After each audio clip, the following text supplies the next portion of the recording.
সম্মানিত দর্শক, এখন আপনাদের যে বিষয়টি আমি দেখাবো, এই দেখুন, এই যে সমুদ্র সৈকত কটকা সুন্দরবনের দক্ষিণে অবস্থিত। এই দেখুন, এই যে মাটির ভিতরে এই যে সমুদ্র সৈকতের এই যে সাগরের পাড়ে এই যে ছিদ্রগুলো আপনারা দেখতে পাচ্ছেন, এটাই হলো সেই লাল কাঁকড়া বিচরণের ছিদ্র।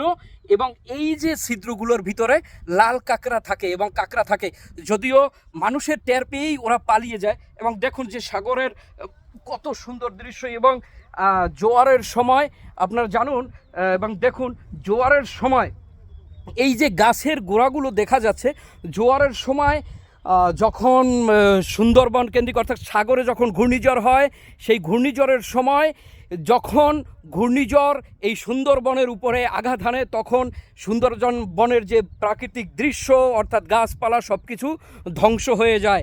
আপনাদের কাছ থেকে এখন এই পর্যন্তই, আবার দেখা হবে।